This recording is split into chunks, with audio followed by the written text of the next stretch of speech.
전원교회라고 혹시 들어보신 적이 있으신지 모르겠습니다. 아마 한동안 전원교회라는 얘기들을 했을 때가 있었습니다. 제가 전원교회 이름을 검색해 봤더니요, 전국적으로 전원교회 이름을 가진 교회들이 많이 나오더라고요. 그런데 요즘에는 어딘가 기억 속에서 저 멀리 멀어져 가는 그런 이름이 아닌가 제 나름대로는 생각을 합니다. 2003년도 기억하실지 모르겠지만 2003년도부터요 주 5일제 근무가 시작됐습니다. 네, 그렇죠. 깜짝 놀라셨죠. 네. 2000년부터 준비해가지고요. 2003년도에 주 5일제 근무가 이제 전체적으로 시작되면서 한국 교회가 토요일 날 쉬기 시작하면 교회 안 나올 텐데 어떡하냐. 그래서 대비하고 준비하자. 그래서 전원교회를 만들자. 경치 좋은 데다가 예배당을 세워서 사람들이 어딘 갔을 때 예배 드릴 수 있도록 준비하자 하는 그 대안으로 나오는 게 전원교회였습니다. 그래서 여기저기서 전원교회가 생겨나기 시작했습니다. 벌써 이제 15년이 지난 얘기잖아요. 그래서 아마 주 5일제 얘기하면 토요일은 당연히 쉬는 거라고 아마 우리들은 그렇게 이제 익숙해 있을 겁니다. 그런데 전원교회는 제가 볼 때는 일상이 되기보다는 한때 그런 대안으로 우리가 생각했던 그런 교회의 모습은 아니었나라는 생각이 저에게 있습니다. 또 영상 예배라는 이야기는 많이 들어보셨죠? 원래 영상 예배가 큰 메가처치들 교회여서 그 목사님 그죠 예배 실황을 저 지방에 있는 또 지역 교회에 위성으로 쏘아가지고 보는 것으로 시작을 했습니다. 그런데 영상이 발달하고 시대가 발달하면서 이제 영상으로 예배하고 함께하는 것들이 너무 이제 우리에게 익숙해지다 보니까 영상 예배 드리는 것이 이제 당연스럽게 점차 우리에게 익숙해져가는 시대 속에서 살아가고 있습니다.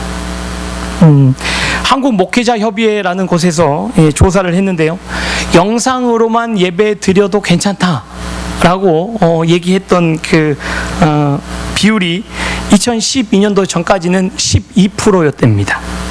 그런데 2017년도에 다시 조사를 했더니 50% 이상이 이제는 괜찮다라고 응답을 했다라고 제가 인터넷에서 보니까 그렇게 나오더라고요.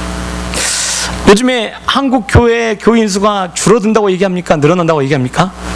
많이 줄었다고 얘기하지 않습니까?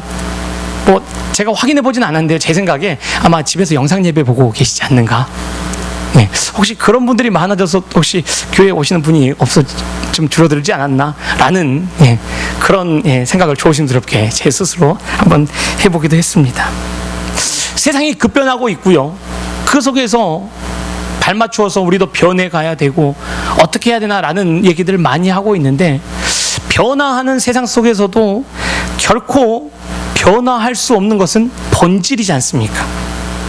그러면 우리가 왜 교회에 가야 됩니까? 라고 묻는다라면 교회를 가서 분명히 해야 되는 게 뭡니까? 예배 드리는 것 아니겠습니까?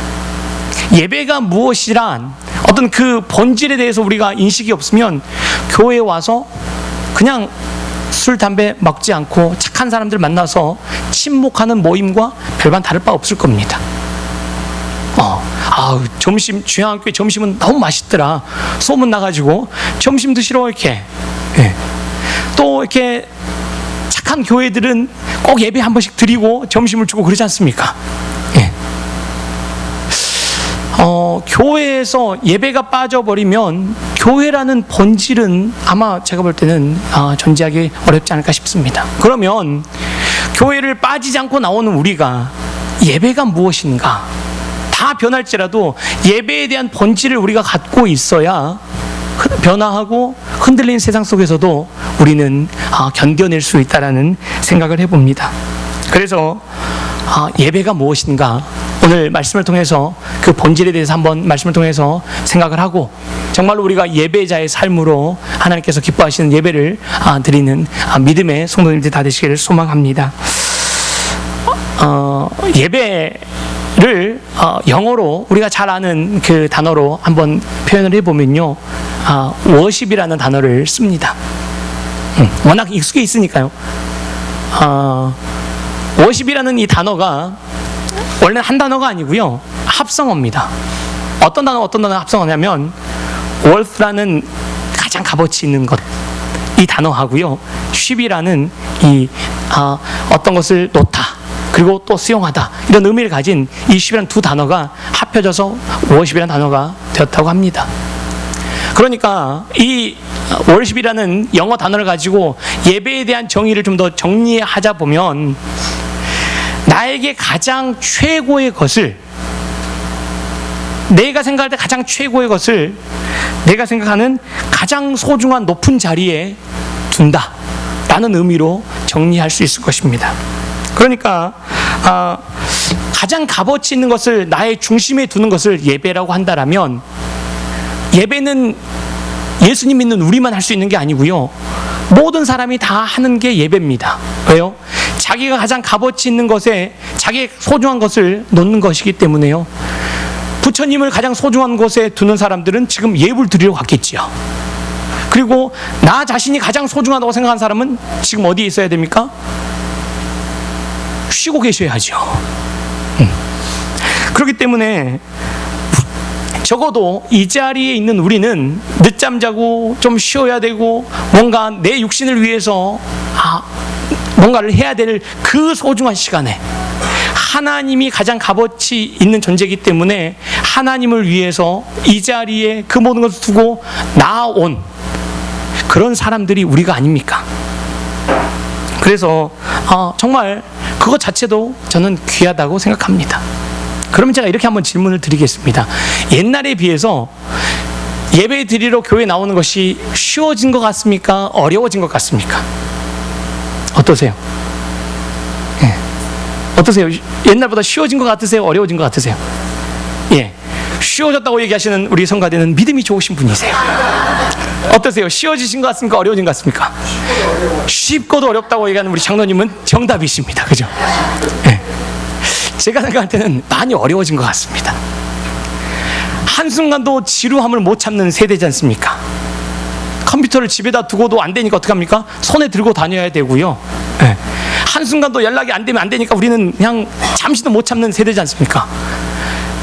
1분 1초가 아까운 바쁘고 그 현대 속에서 주일을 예배를 드리기 위해서 옷을 입으시고 꽃단장을 하시고 준비하시고 주일 오전을 다 드리시고 심지어 오후까지 목장 모임까지 하고 집에 돌아가셔야 되는 우리는 얼마나 귀한 시간을 이 예배에 드립니까? 그러니까 바쁜 현대인에게 예배를 드리러 오는 것이 제가 볼 때는 결코 쉬운 게 아닙니다. 그러면 더 어려워진 이 시대 속에서 예배를 드리기 위해서 이 자리에 앉아있는 우리는 더 훌륭한 사람들입니다. 맞습니까? 서로 한번 격려 한번 해주십시오. 참 훌륭하십니다. 네. 야, 아무나 못 오는 겁니다. 그죠? 네, 아무나 올 수 있는 것이 아닙니다. 참 훌륭한 분들이세요. 네. 꼭 적절한, 제가 볼 땐 적용은 아닌 것 같은데요. 제 생각에 사람은 외모를 보거니와 하나님 뭘 봅니까? 중심을 보시잖아요. 예. 막 성가대에서 막 은혜가 넘쳐나. 예. 예.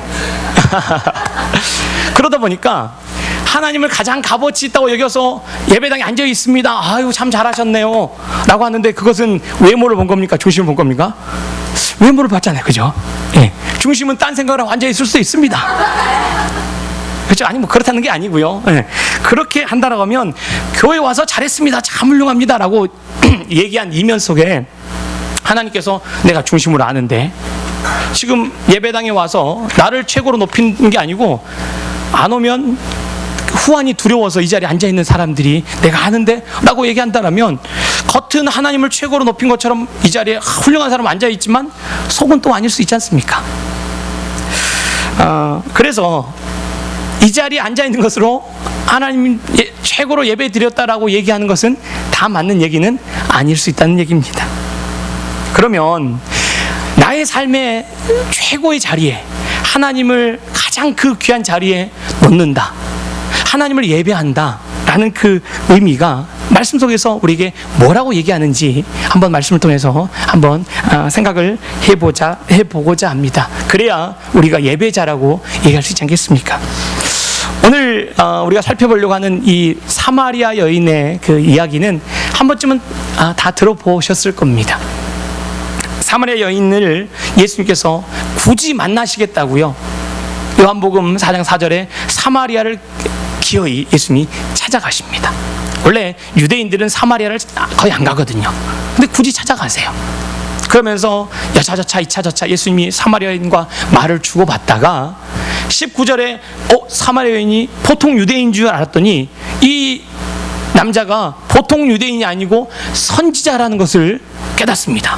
그러고 나서 오늘 20절에 그러면 제가 질문이 있습니다 라고 시작합니다. 그 질문이 무엇인지 오늘 20절입니다. 다시 한번 20절 같이 한번 읽겠습니다. 한번 같이 읽겠습니다. 시작.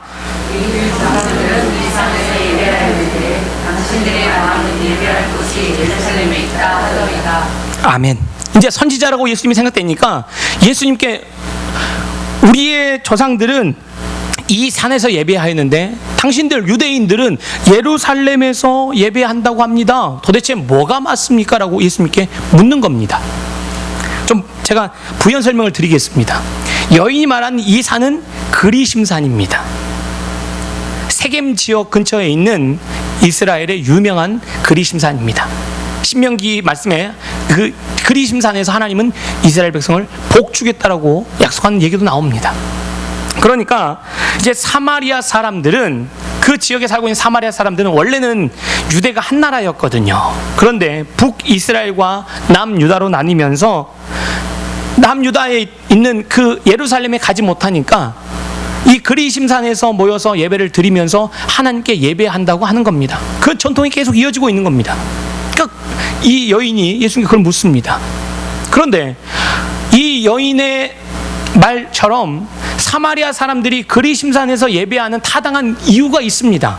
왜냐하면 아브라함이 이 세겜 지역에서 하나님께 맹세를 했었고요, 야곱도 이 세겜 지역에서 하나님께 기도를 했었고요, 심지어 아브라함이 이삭을 바친 모리아 산이 이 세겜 지역에 있는 이 산으로 알려져 있는 겁니다.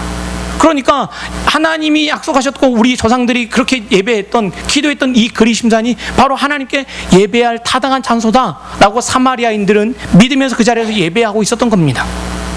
그런데 그들이 생각할 때 예루살렘이 맞다라고, 너희들은 잘못다라고 라는 남유대 사람들의 얘기가 계속 마음에 걸리지 않겠습니까? 그런데 열왕기상 성경 내용을 살펴보면요, 원래 그 북이스라엘을 시작한 최초의 그 정권을 시도한 여로보암이란 왕이 북이스라엘 사람들이 제사를 지내기 위해서 다 원래는 어디로 갔습니까? 예루살렘으로 갔잖아요. 그러니까 북이스라엘에서 다 가운데를 금을 그어놓고 이제는 내려가지 마라고 얘기를 했는데, 오늘날 마치 북한이 배를 타고 한국에 그냥 내려오는 것처럼 북이스라엘 사람들이 예배드리겠다고 예루살렘에 갈까봐 이 여로보암 왕이 겁이 난 겁니다. 그래서 아니야, 우리 베델과 단이란 지역에 금송아지를 세워놓고 우리는 여기서 하나님께 예배할 거야 라고 거기서 제단을 쌓아놓습니다. 요즘도 교회가 가까워야 가기가 쉽습니까? 멀어야 가기가 쉽습니까? 믿음이 좋으신 분들은 멀어도 가까워도 소용없이 잘 오시지만 가까워야 가기가 쉬운 것이 우리 사실입니다. 그러니까 제가 볼 때는 여로보암은 참 합리적입니다. 하나만 세울 게 무슨 필요가 있습니까? 단이라는 것은요, 북이스라엘 위쪽에 있거든요. 위쪽 사람들은 너희는 가까운데 단에서 제사를 드려라. 그리고 중간에 있는 너희들은 베델 지역에서. 그렇게 해서 두 장소를 드리니까 이 사람들은 자기가 원하는 대로 제사를 지내면 되니까 얼마나 좋습니까? 예루살렘 가지 않아도 거기서 제사를 지내면서 자기 나름대로 하나님께 위로와 평안과 기쁨을 누리고 있는 겁니다. 그런데 성경은 분명히 그것을 우상 숭배라고 얘기를 하고 있습니다. 여로보암의 죄로 인하여서 내가 이 북이스라엘을 쓸어버리겠다고 하나님께서 말씀하셨거든요. 그러면 이제 예수님이 그렇게 물어본 여인에게 뭐라고 답을 해줘야 맞습니까? 아니야, 그리심산은 우상 숭배하는 거니까 잘못됐어. 너희는 어디서 예배드려야 맞습니까? 예루살렘에서 예배드려야 맞다라고 얘기를 해 주어야 맞습니다. 그런데 예수님께서 뭐라고 답을 합니까? 21절입니다. 21절 같이 한번 읽겠습니다. 우리 21절 한번 같이 한번 읽겠습니다. 시작.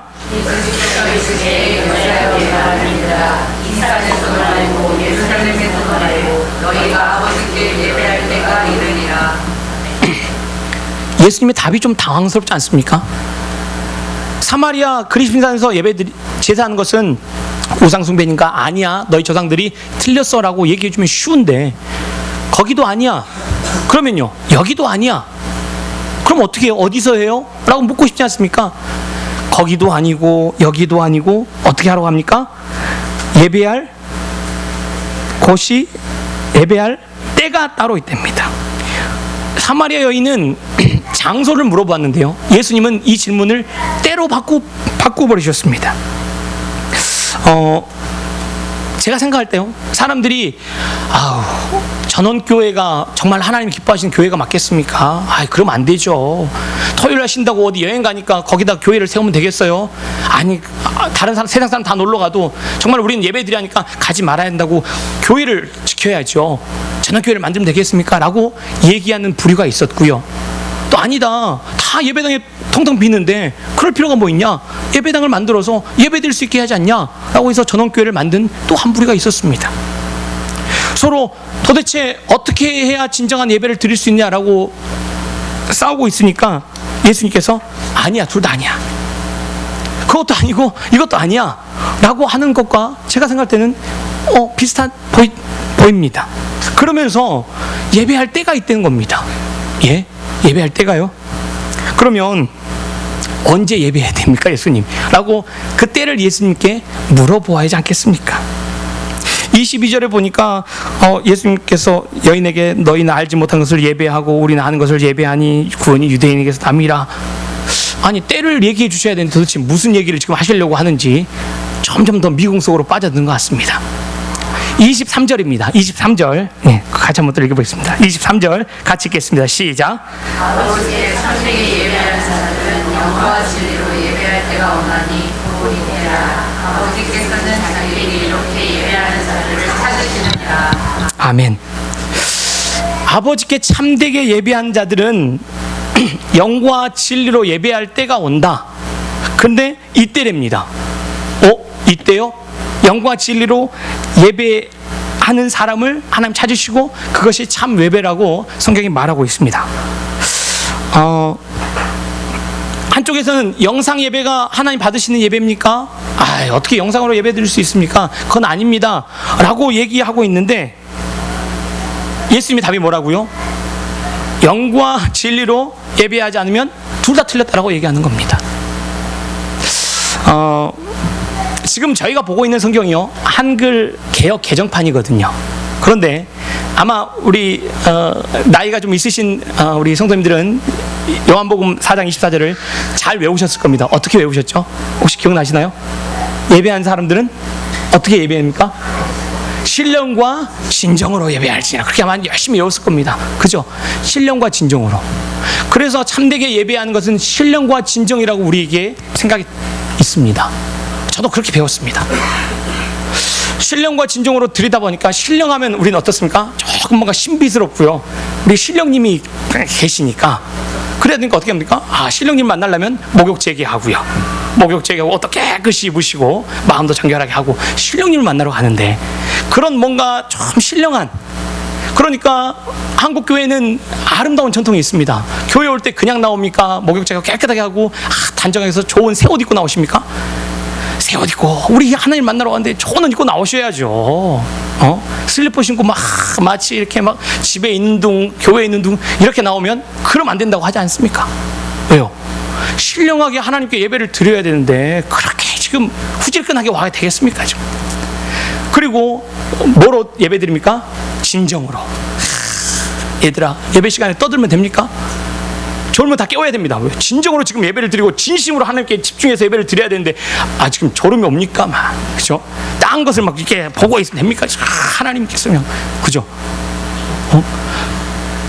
진정으로 하나님께 예배 드리니까 진실과 온 마음을 다해서 하나님께 예배를 드려야 참된 예배라고 그렇게 우리의 마음속에 생각을 했었습니다. 어쩌면 지금 우린 그런 상황 속에서 어쩌면 예배 드리고 있는지도 모르겠습니다.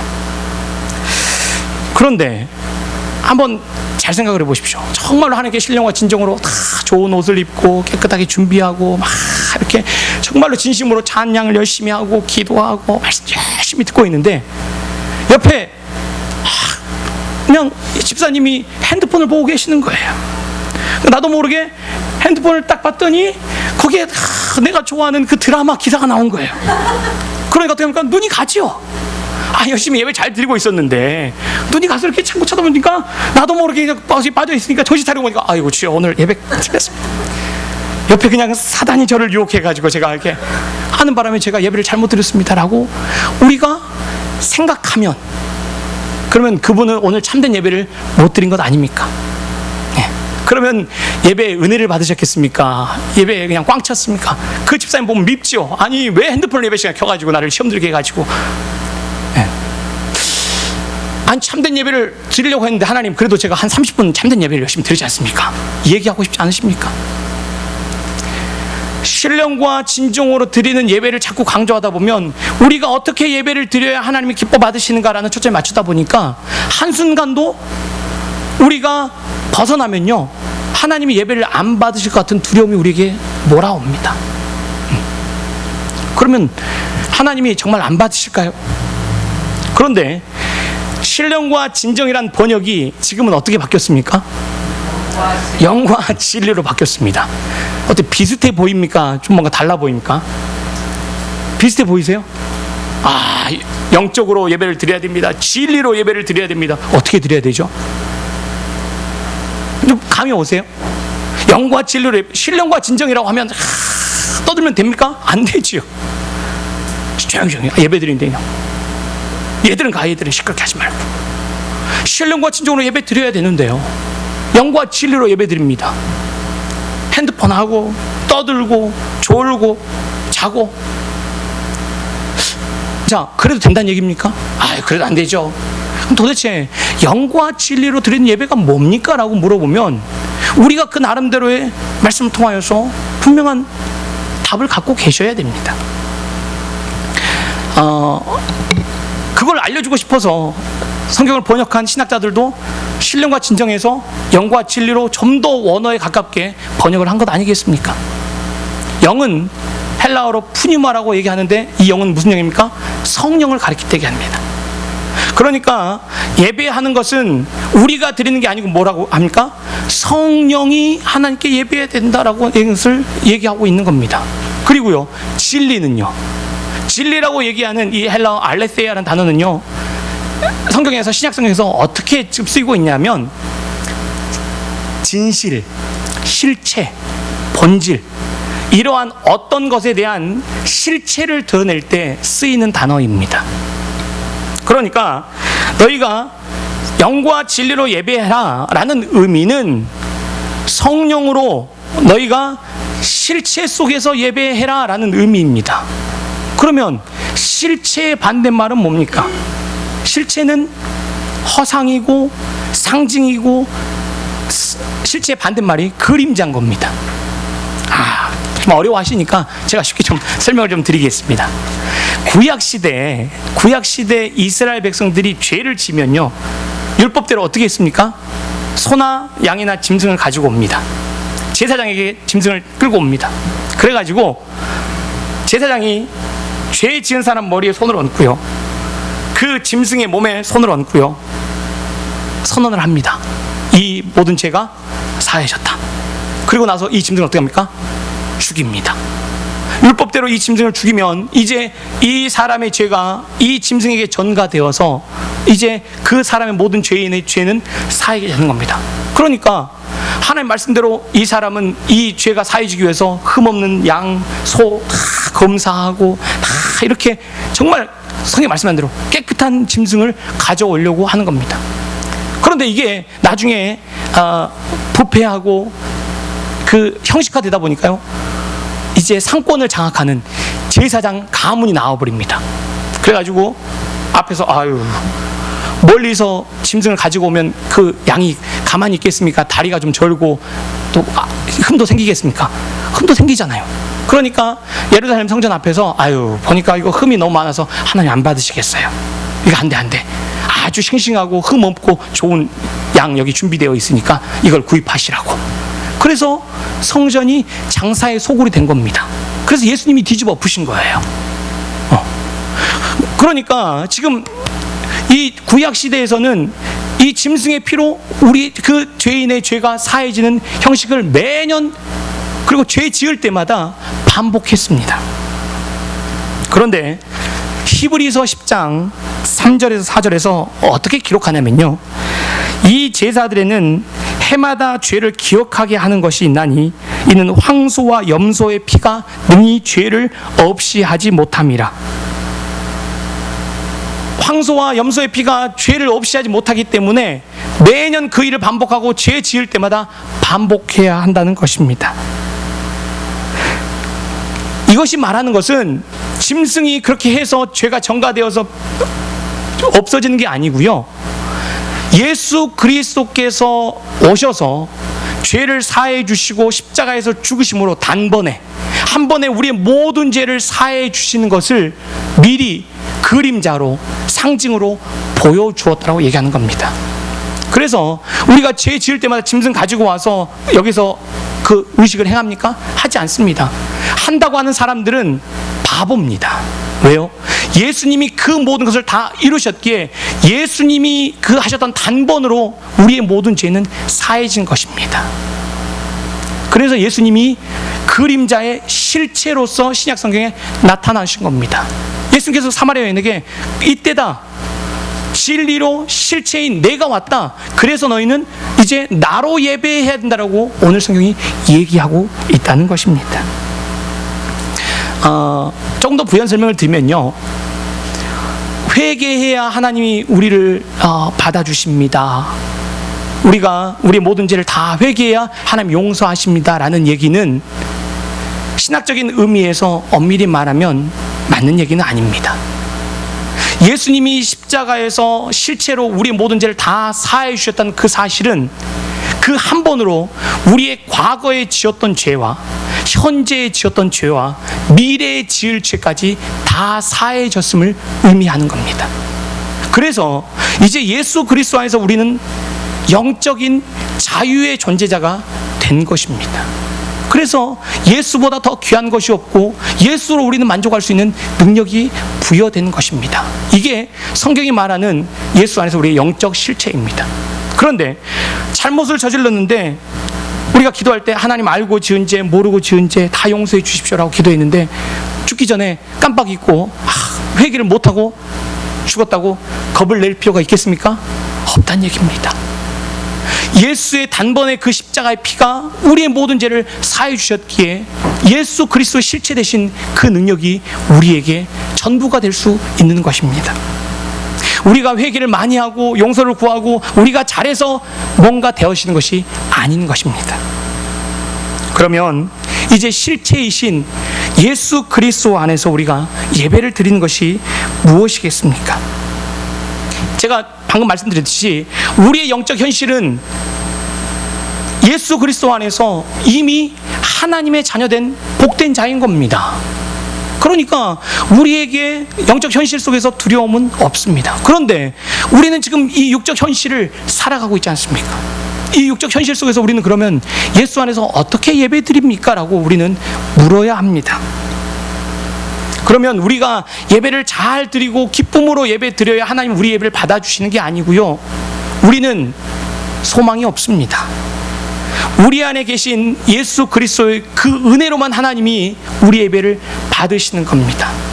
그러면 우리는 이 땅에서 하나님께 예배하는 것은 우리가 정말로 잘 준비되어서 하나님께 예배드리는 자리에서 가는 것이 아니고요, 예수 그리스도께서 이 땅에서 어떻게 살아내셨는지 그 삶을 통하여서 우리가 그리스도의 삶으로 닮아가는, 그리고 그 자리로 나가는 것이 우리의 예배가 되는 겁니다. 실체이신 예수로 예배한다는 의미는 이제 예수를 제물로 하나님께 드려졌기 때문에 이제 우리는 우리를 하나님께 우리가 뭘 잘해서 드리는 게 아니고요, 오직 예수 그리스도 안에서 우리가 받아들여졌고요, 우리는 이 땅에서 예수님께서 보여주셨던 그 생명의 삶의 모습을 따라서 우리가 살아가는 것이 예배의 자리로 서 있는 것입니다. 그러면 이제 예수님께서 어떻게 하셨는지 한번 말씀을 통해서 한번 잠깐 살펴보겠습니다. 빌립보서 2장 5절에서 8절입니다.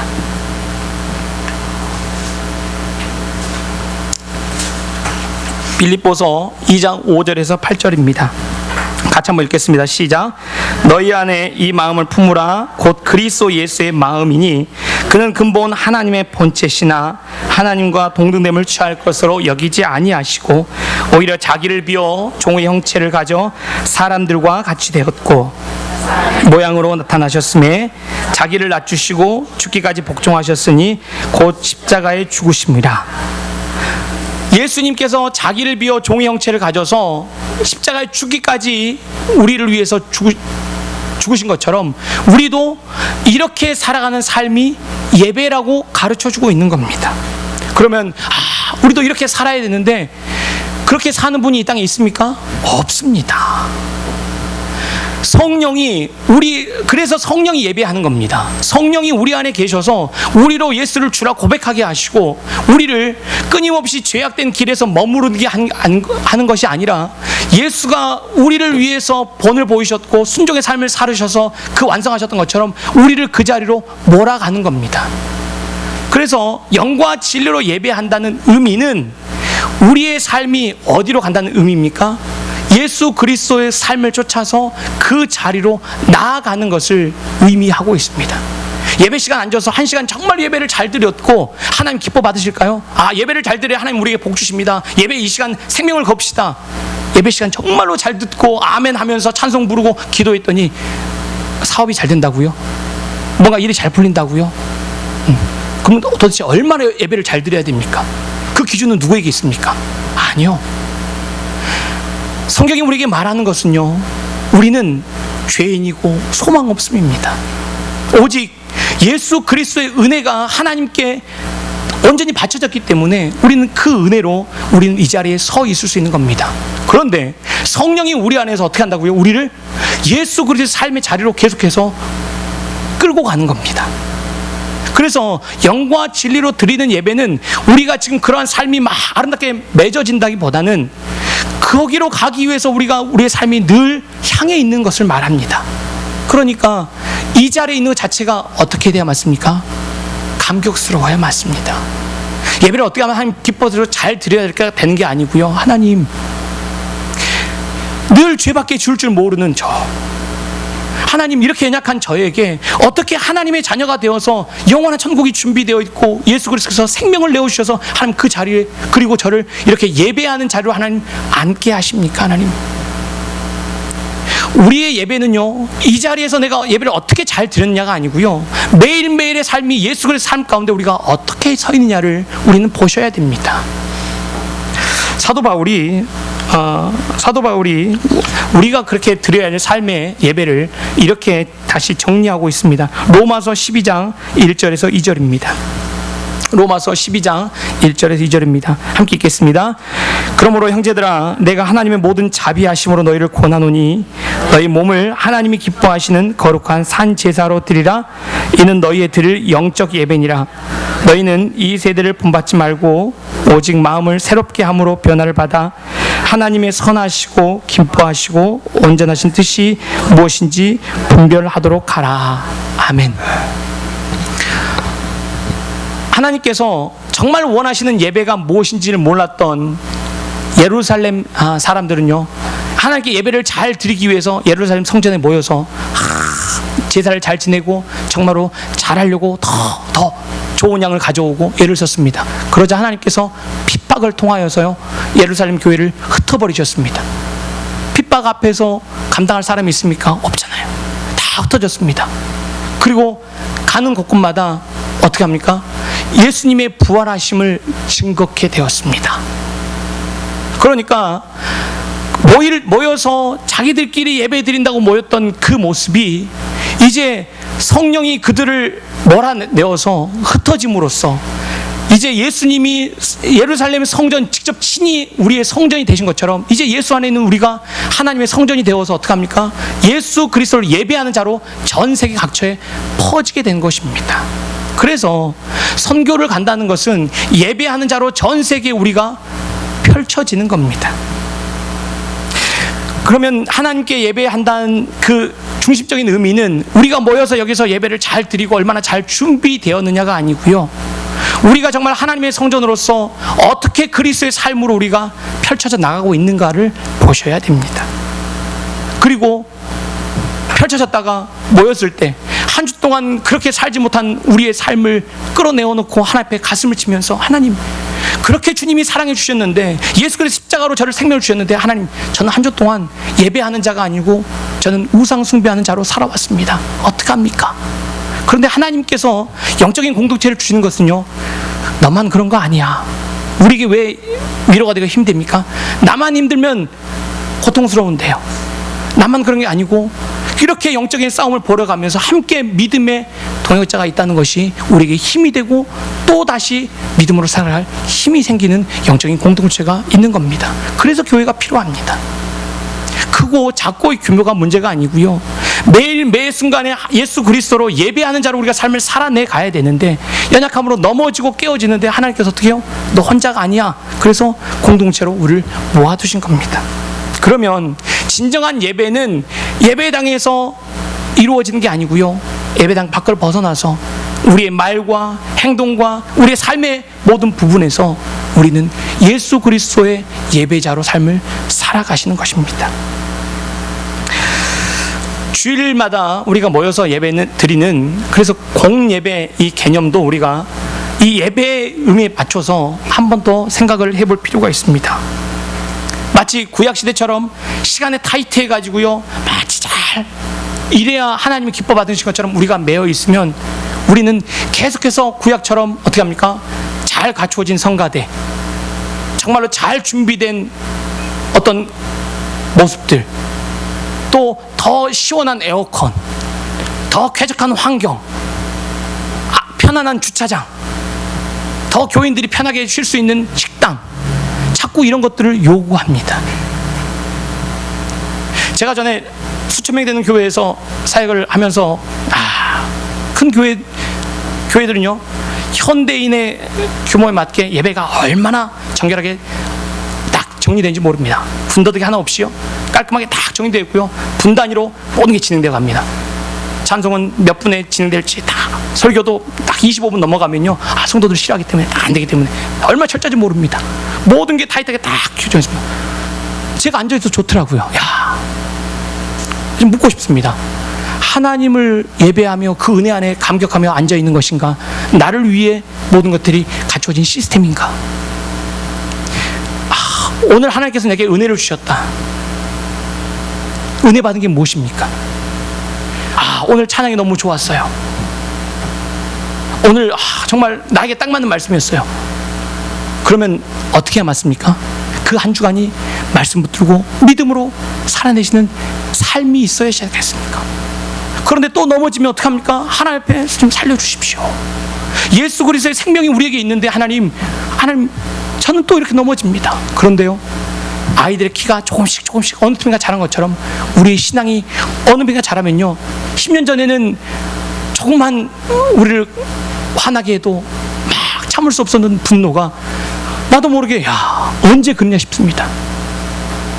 그게 우리가 예배자로 지금 하나님께서 우리를 만들어가고 계시는 증거입니다.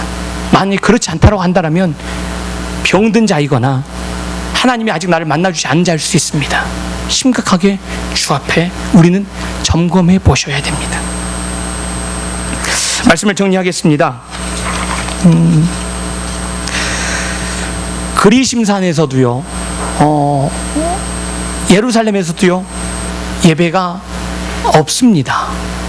오직 예배하는 것은 예수 그리스도 안에서, 예수 그리스도께서 우리에게 생명을 주신 것처럼 이제 우리가 예수 그리스도를 닮아가는 그 자리에 있느냐의 그 증거가 보여지는 겁니다. 저는 이제 할아버지도 장로님이셨고 아버지도 목회를 하셨고 신앙의 3대 가문에서 자랐고 늘 신앙의 은혜에 자라서 제가 왜 죄인인가를 잘 깨닫지 못했습니다. 새벽기도도 잘 나갔고요, 교회도 빠져본 일이 없고요, 남들이 말하는 뭐 나쁜 짓도 하지 않고 어디 가나 모범생이었거든요. 그런데 제 안에 그 갈등 속에서 정말 내가 구원받았나? 제가 묻습니다. 그러면 주변에 다 그럽니다. 아유, 너 같으면 너같이 그런 사람이 구원 안 받았으면 누가 구원 받겠냐고. 저는 착각 속에 빠져 있었습니다. 그런 줄 알았습니다. 이만큼 하면 되겠지. 이렇게 하면 되겠지. 그런데 아니요. 하나님이 저를 깨트리셔서 제가 얼마나 더러운 죄인을 깨닫게 하셔서 제가 땅바닥을 떼굴떼굴 구르면서 하나님 살려주십시오. 밤이 맞도록 눈물 콧물 쏟아내면서 하나님 앞에 물어내야 했습니다. 왜요? 왜 저 같은 죄인을 이렇게 사랑해 주셨습니까? 예배한다는 것은요, 여러분 구원의 확신이 있습니까? 예, 하나님이 이렇게 구원하셨습니다. 단순한 우리의 다짐이나 말로 되는 게 아니고요, 하나님께서 성령으로 우리 안에서 우리를 예수 그리스도의 삶으로 만들어가는 그 과정 가운데 결국 어디까지요? 예수 그리스도의 순종의 삶으로 만들어가신 거기에 우리의 예배의 자리가 있습니다. 내가 정말 예배하는 자인가 아닌가는 끊임없이 우리가 스스로 점검해 보셔야 됩니다. 다른 사람 볼 때 당신 왜 그렇습니까? 라고 하는 말이 들리면 화가 버럭 나시는 것은 아직도 나는 예수 그리스도의 은혜 안에서 그 사랑을 깊이 경험하지 못한 자임을 깨달으셔야 돼요. 그리고 어떻게 해야 됩니까? 우셔야 돼요. 언제부턴가 저는 한국 교회가 눈물을 잃어버렸습니다.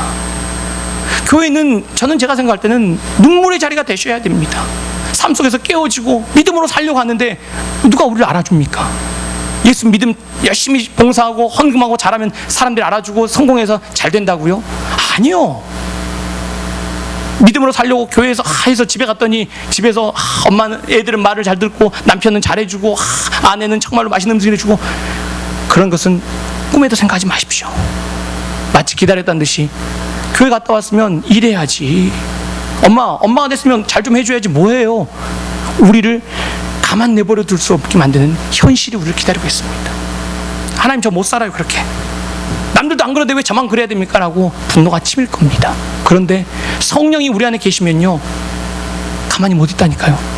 회개가 되고요, 또 우리를 그 자리로 만들어 가시는 하나님의 은혜 가운데 가게 됩니다.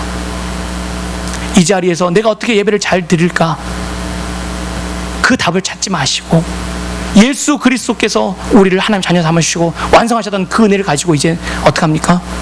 예배가, 우리가 공예배가 끝났다는 그 자리에부터 우리의 삶을 하나님 한 걸음 한 걸음 우리의 모든 삶을 주 앞에 예배의 자로 살아내는 것이 성경이 우리가 말하는 예배입니다. 영과 진리로 예배하는 자, 그 하나님이 우리를 받으시면서 기뻐하실 그날을 소망하시면서 우리도 믿음의 그날을 사모하시면서 끝까지 승리하시는 믿음의 성도들 다 되시길 소망합니다. 기도하겠습니다.